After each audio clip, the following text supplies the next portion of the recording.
Everyone, welcome back to my channel. ನನ್ನ ವ್ಯೂವರ್ಸ್ಗೆ ಎಲ್ಲರಿಗೂ ಬಿಗ್ ಹಾಯ್. ಹಾಗೆ ಯಾರ್ಯಾರೆಲ್ಲ ಕಮೆಂಟ್ ಮಾಡಿದ್ದೀರಾ ಮತ್ತು ಲೈಕ್ ಮಾಡಿದ್ದೀರಾ ಪ್ರತಿಯೊಬ್ಬರಿಗೂ ಕೂಡ ತುಂಬ ಥ್ಯಾಂಕ್ಸ್. ಹಾಗೆಯೇ ನಾವಿವತ್ತು ಸಹ್ಯಾದ್ರಿ ಪೇಪರ್ಸ್ ಅಂತ ಫ್ಯಾಕ್ಟ್ರಿಗೆ ಬಂದಿದ್ದೀವಿ. ಇಲ್ಲಿ ಫೈಲ್ಸ್ಗಳು ಯಾವ ರೀತಿಯಾಗಿ ರೆಡಿ ಆಗುತ್ತೆ ಅದನ್ನೆಲ್ಲ ನೋಡೋಣ. ಸೊ ಯಾವ್ಯಾವ ರೀತಿಯಾದ ಮಷಿನ್ ಇದೆ ಎಲ್ಲವನ್ನು, ಫಸ್ಟ್ ಪ್ರಾಸೆಸ್ಸು ಯಾವ ರೀತಿಯಾಗಿ ರೆಡಿ ಆಗುತ್ತೆ ಅಂತ ನೋಡೋಣ. ಸೊ ಇಲ್ಲಿ ಹೋಗಬೇಕು. ಇಲ್ಲಿ ಫಸ್ಟ್ ಬಲ್ಪ್ ಅಂತ ರೆಡಿ ಆಗುತ್ತೆ, ಅದಾದಮೇಲೆ ನೆಕ್ಸ್ಟ್ ಆ ಕಡೆ ಸೆಕೆಂಡ್ ಪ್ರಾಸೆಸ್ ಇರೋದು. ಸೊ ಅಲ್ಲಿ ನೋಡೋಣ. ನೋಡಿ, ಈ ರೀತಿಯಾದ ಪೇಪರ್ಸ್ ಇದೆ ಕಟ್ ಮಾಡಿದ್ದು. ಹಾಗೆಯೇ ನೀವು ನೋಡ್ತಿರ್ಬೋದು, ಇದೆಲ್ಲ ಹಳೆಯ ಬಟ್ಟೆಗಳು, ಅಂದರೆ ಚಿಕ್ಕ ಚಿಕ್ಕದಾಗಿ ಕಟ್ ಮಾಡಿರೋ ಕಾಟನ್ ಬಟ್ಟೆಗಳನ್ನು ಈ ರೀತಿಯಾಗಿ ತರಿಸ್ಕೊಂಡಿರ್ತಾರೆ. ಹಾಗೆಯೇ ಪೇಪರ್ಗಳನ್ನು ಅಷ್ಟೇ ಚಿಕ್ಕ ಚಿಕ್ಕದಾಗಿ ಕಟ್ ಮಾಡಿರೋ ಪೇಪರ್ಗಳನ್ನು ತರಿಸ್ಕೊಂಡಿರ್ತಾರೆ. ಹಾಗೆಯೇ ಇವರು ಕೂಡ ಕಾರ್ಖಾನೆಯಲ್ಲಿ ಒಂದು ಚಿಕ್ಕದಾದ ಮಷಿನನ್ನು ಇಟ್ಕೊಂಡಿರ್ತಾರೆ. ಕಟ್ಟಾಗಿರೋ ಬಟ್ಟೆಗಳನ್ನು ಈ ಮಷಿನ್ಗೆ ಹಾಕಿ ಇನ್ನೂ ಕೂಡ ಚಿಕ್ಕದಾಗಿ, ಅಂದರೆ ಪಲ್ಪ್ ಯಾವ ರೀತಿಯಾಗಿ ಇರುತ್ತಲ್ವ ಅಷ್ಟು ಚಿಕ್ಕದಾಗಿ ನೀವಿಲ್ಲಿ ನೋಡ್ತಿರ್ಬೋದು, ಈ ರೀತಿಯಾಗಿ ಪುಡಿ ಮಾಡ್ಕೊಳ್ತಾರೆ.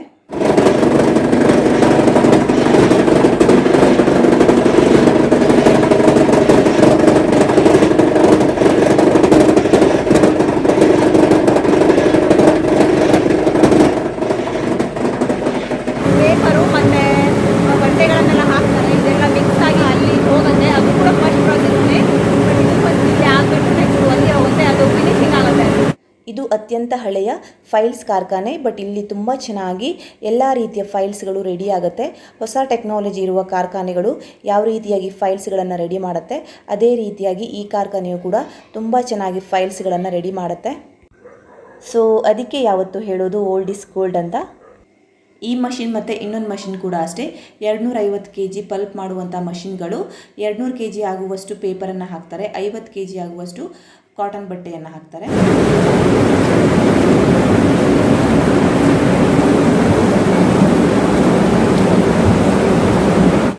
ನೆಕ್ಸ್ಟ್ ಇದ್ರ ಒಪೋಸಿಟಲ್ಲಿ ಇನ್ನೊಂದು ಮಷಿನ್ ಇದೆ. ಇಲ್ಲಿ ಪಲ್ಪ್ ತುಂಬ ಚೆನ್ನಾಗಿ ರೆಡಿ ಆಗುತ್ತೆ, ಅಂದರೆ ತಿಕ್ಕಾಗಿ ರೆಡಿ ಆಗುತ್ತೆ. ಫೈಲ್ಸ್ಗೆ ಯಾವ ರೀತಿಯಾಗಿ ಪಲ್ಪ್ ಬೇಕು ಆ ರೀತಿಯಾಗಿ ಇಲ್ಲಿ ರೆಡಿ ಆಗುತ್ತೆ. ನಾನು ಇಲ್ಲೇ ಮಾತಾಡಿದ್ದೀನಿ, ಬಟ್ ಮಷಿನ್ ಸೌಂಡ್ ತುಂಬ ಇರೋದ್ರಿಂದ ಏನೂ ಕೂಡ ಕರೆಕ್ಟಾಗಿ ಕೇಳಿಸಿಲ್ಲ. ಅದಕ್ಕೆ ಇನ್ನೊಂದು ಸಲ ವಾಯ್ಸನ್ನು ಕೊಟ್ಟಿದ್ದೀನಿ. ಇಲ್ಲಿ ಏನು ಮಾಡ್ತಾರೆ ಅಂದರೆ ಯಾವ ರೀತಿಯಾದ ಕಲರ್ ಬೇಕು ಆ ರೀತಿಯಾದ ಕಲರೆಲ್ಲ ಹಾಕ್ತಾರೆ. ನಾವು ಹೋದಾಗ ಇಲ್ಲಿ ಪಿಂಕ್ ಫೈಲ್ಸ್ಗೆ ರೆಡಿ ಮಾಡ್ತಾಯಿದ್ರು, ಅದಕ್ಕೆ ಪಿಂಕ್ ಕಲರನ್ನು ಹಾಕಿ ರೆಡಿ ಮಾಡ್ತಾಯಿದ್ದಾರೆ. ಇದೆಲ್ಲ ತುಂಬ ಹಳೆಯ ಮಷಿನ್ಗಳು, ಆದರೂ ಕೂಡ ತುಂಬ ಚೆನ್ನಾಗಿ ವರ್ಕನ್ನು ಮಾಡುತ್ತೆ. ನೆಕ್ಸ್ಟ್ ಇಲ್ಲಿ ನೀರನ್ನು ಹಾಕೊಳ್ತಾ ಇದ್ದಾರೆ, ಸ್ವಲ್ಪ ಜಾಸ್ತಿ ನೀರನ್ನು ಹಾಕೊಳ್ತಾ ಇದ್ದಾರೆ. ಯಾಕಂದರೆ ಪೇಪರ್ ಮತ್ತು ಕಾಟನ್ ಬಟ್ಟೆ ಹಾಕಿರೋದ್ರಿಂದ ಜಾಸ್ತಿ ನೀರು ಅಬ್ಸರ್ವ್ ಮಾಡಿಕೊಡತ್ತೆ, ಅದಕ್ಕೆ ಜಾಸ್ತಿ ನೀರನ್ನು ಹಾಕ್ತಾ ಇದ್ದಾರೆ.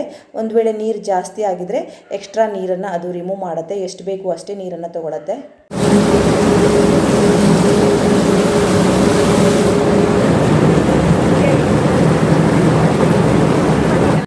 ಇಲ್ಲಿ ನೋಡಿ, ಇವಾಗ ಕರೆಕ್ಟಾಗಿ ಪಲ್ಪ್ ರೆಡಿ ಆಗಿದೆ. ಇದನ್ನು ಟ್ಯಾಂಕ್ ಒಳಗೆ ಕಳಿಸ್ತಾರೆ. ಕೆಳಗೆ ದೊಡ್ಡದಾದ ಟ್ಯಾಂಕನ್ನು ಮಾಡಿದ್ದಾರೆ, ಇದರೊಳಗೆ ಪಲ್ಪ್ ಹೋಗಿ ಶೇಖರಣೆ ಆಗುತ್ತೆ.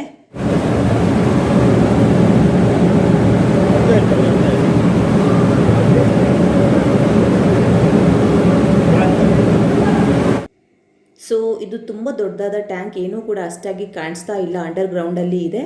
ಹಾಗೆಯೇ ಎಷ್ಟು ಬೇಕಾದರೂ ಪಲ್ಪನ್ನು ಇದರಲ್ಲಿ ಶೇಖರಣೆ ಮಾಡಿ ಇವರು ಇಟ್ಕೋಬೋದು. ಇವಾಗ ಫೈಲ್ಗಳನ್ನು ಮಾಡೋಕ್ಕೆ ಪಲ್ಪ್ ರೆಡಿಯಾಗಿದೆ. ಏನಾದರೂ ನೀರಿನಂಶ ಜಾಸ್ತಿ ಆಗಿದರೆ ಇಲ್ಲಿ ಮೇಲೆ ಪೈಪ್ ಮೂಲಕ ಬರುತ್ತೆ, ಇಲ್ಲಿ ಶೇಖರಣೆಯಾಗಿ ಇರುತ್ತೆ, ಆಮೇಲೆ ಇಲ್ಲಿಂದ ನೀರು ಕೆಳಗೆ ಹೋಗುತ್ತೆ.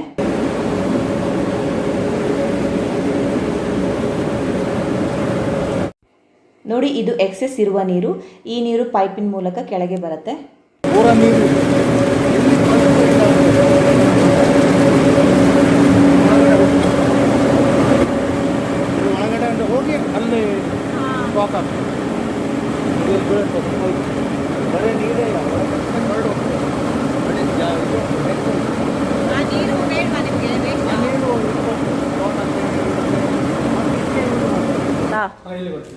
ಇದೇ ಮಷಿನ್ ಬರೋದಾ? ಅಲ್ಲ, ಪೇಪರ್ ಹಿಂಗೆ ಬರುತ್ತಲ್ಲ, ಇದು ಎಲ್ಲಿಂದ ಬರುತ್ತೆ? ಅದೇ ತಾನೇ, ಅಲ್ಲಿಂದ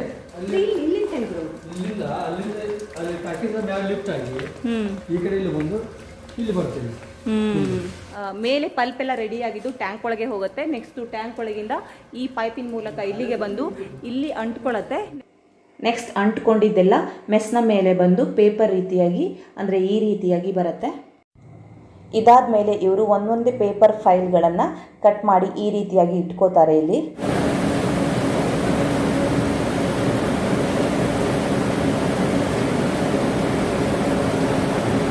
ಮಷೀನಿಂದ ಪೇಪರನ್ನು ಅಂದರೆ ಪೇಪರ್ ಫೈಲನ್ನು ಇಲ್ಲಿ ತೆಗೆದಿರ್ತಾರೆ. ಇದನ್ನು ಇವಾಗ ನೆಕ್ಸ್ಟ್ ಒಣಗಿಸ್ಬೇಕು. ಒಣಗಿಸಿದ ಮೇಲೆ ಪ್ರೊಸೆಸ್ ಆದಮೇಲೆ ನೆಕ್ಸ್ಟು ಫೈಲ್ಗಳೆಲ್ಲ ರೆಡಿ ಆಗುತ್ತೆ. ಇಲ್ಲಿ ಒಂದು ಮಷಿನ್ ಇದೆ. ಮಳೆಗಾಲದಲ್ಲಿ ಬಿಸಿಲಿರಲ್ಲ, ಆ ಟೈಮಲ್ಲಿ ಈ ಮಷೀನಿಂದ ಪೇಪರನ್ನು ಒಣಗಿಸ್ತಾರೆ. ಇಲ್ಲಾಂದ್ರೆ ಔಟ್ ಸೈಡಲ್ಲಿ ಬಿಸಿಲಲ್ಲಿ ಒಣಗಿಸ್ತಾರೆ. ಮಷೀನಿಂದ ತೆಗೆದಂಥ ಪೇಪರ್ ತುಂಬ ಹಸಿಯಾಗಿರುತ್ತಲ್ವಾ, ಸೊ ಇಲ್ಲಿ ತಂದು ಒಣಗಿಸ್ತಾರೆ. ಇವಾಗ ಸಮ್ಮರ್ ಸೀಸನ್ಗೆ ತುಂಬ ಚೆನ್ನಾಗಿ ಒಣಗುತ್ತೆ. ಬಟ್ ಮಳೆಗಾಲದಲ್ಲಿ ಅಷ್ಟು ಬೇಗ ಒಣಗಲ್ಲ. ಆವಾಗ ಅಲ್ಲಿ ಡ್ರೈಯರ್ ಮಷೀನ್ ಇದೆ, ಅದನ್ನು ಯೂಸ್ ಮಾಡಿ ಒಣಗಿಸ್ತಾರೆ. ಒಂದೊಂದು ಟೈಮಲ್ಲಿ ಒಂದೊಂದು ಕಲರನ್ನು ಹಾಕಿ ಇದನ್ನು ರೆಡಿ ಮಾಡ್ತಾರೆ, ಪೇಪರನ್ನು ರೆಡಿ ಮಾಡ್ತಾರೆ. ಇವಾಗ ಪಿಂಕ್ ಕಲರಲ್ಲಿ ರೆಡಿ ಮಾಡಿರೋದು, ಸೊ ಇದನ್ನು ಇಲ್ಲಿ ತಂದು ಒಣಗಿಸಿದ್ದಾರೆ.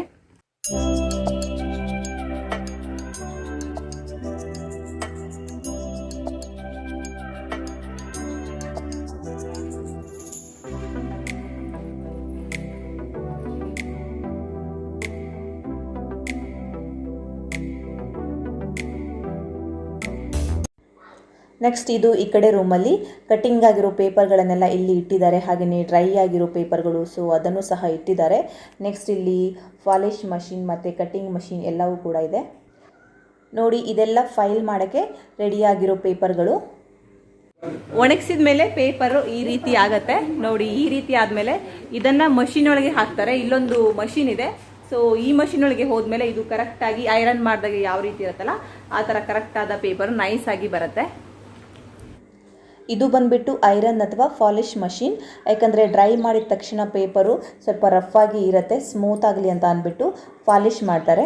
ಸೊ ಅಲ್ಲಿ ಪಾಲಿಶ್ ಅಥವಾ ಐರನ್ ಆದಮೇಲೆ ಈ ರೀತಿಯಾದ ಪೇಪರ್ ಅಂದರೆ ದಪ್ಪ ಮತ್ತು ತೆಳಗಿರುತ್ತಲ್ವ, ಸೊ ಅದನ್ನು ಸಪ್ರೇಟ್ ಮಾಡ್ತಾರೆ. ಯಾಕಂದರೆ ದಪ್ಪವಾಗಿರೋ ಫೈಲು ಒಂದು ಕಡೆ ಮಾಡ್ತಾರೆ, ತೆಳಗಿರೋ ಫೈಲ್ಗಳನ್ನು ಒಂದು ರೀತಿ ಮಾಡ್ತಾರೆ. ನೆಕ್ಸ್ಟು ಇಲ್ಲಿ ಬಂದುಬಿಟ್ಟು ಕಟ್ಟಿಂಗ್ ಆಗುತ್ತೆ. ಫೈಲ್ಗಳು ಯಾವ್ಯಾವ ಸೈಜ್ಗೆ ಬೇಕು ಆ ರೀತಿ ಫೈಲ್ಗಳು ಇಲ್ಲೆಲ್ಲ ಕಟ್ಟಿಂಗ್ ಆಗುತ್ತೆ. ಸೊ ಅದನ್ನು ತೋರಿಸೋಣ ಅಂದ್ಕೊಂಡ್ರೆ ಅದು ಜಸ್ಟ್ ನಾವು ಬರಬೇಕಾದ್ರೆ ಕಂಪ್ಲೀಟ್ ಆಗಿದೆ ಮಾಡಿ, ಅದಕ್ಕೆ ಅದು ಆನ್ ಇಲ್ಲ ಮಷಿನ್.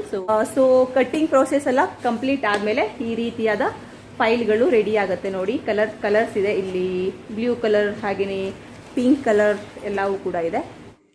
ನಾನು ಈ ರೀತಿಯಾಗಿ ಫಸ್ಟ್ ಟೈಮ್ ಬಂದು ಕಾರ್ಖಾನೆಯಲ್ಲಿ ವಿಡಿಯೋವನ್ನು ಮಾಡ್ತಾ ಇರೋದು.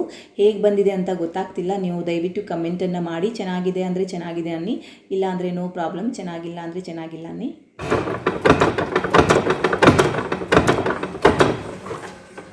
ಅಷ್ಟೇನಾ? ಅದು ಮಡ್ಚಿಬಿಟ್ರೆ ಆಯ್ತಲ್ಲ.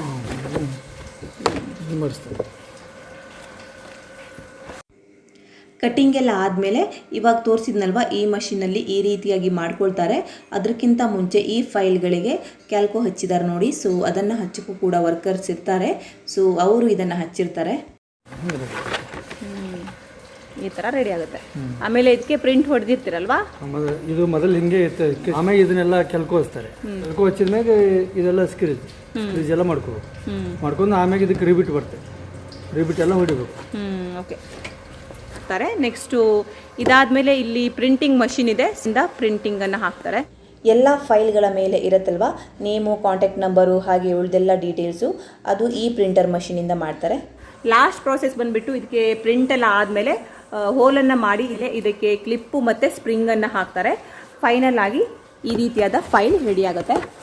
ಇದರಲ್ಲಿ ತುಂಬ ಕಲರ್ಸ್ ಎಲ್ಲ ಮಾಡಿರ್ತಾರೆ. ಬ್ಲೂ ಕಲರ್ ಹಾಗೆಯೇ ಪಿಂಕ್ ಕಲರ್ ಮತ್ತು ಯೆಲ್ಲೋ ಕಲರ್ ಪ್ರತಿಯೊಂದು ಕೂಡ ಇಲ್ಲಿ ರೆಡಿ ಆಗುತ್ತೆ. ನೋಡಿ, ಇದೆಲ್ಲ ರೆಡಿಯಾಗಿದ್ದ ಫೈಲ್ಗಳು. ಸೊ ಫೈನಲ್ ಆಗಿ ಪೇಪರ್ ಫೈಲ್ ಈ ರೀತಿಯಾಗಿ ರೆಡಿ ಆಗುತ್ತೆ. ಇದು ಬೇರೆ, ಇದು ಎಲ್ಲ ಸ್ವಲ್ಪ ಚಿಕ್ಕ ಸೈಜ್ ಅಲ್ಲ, ಇದು ಚಿಕ್ಕ ಸೈಜ್ಗೆ ಮಾಡ್ತಾರೆ ಆಮೇಲೆ.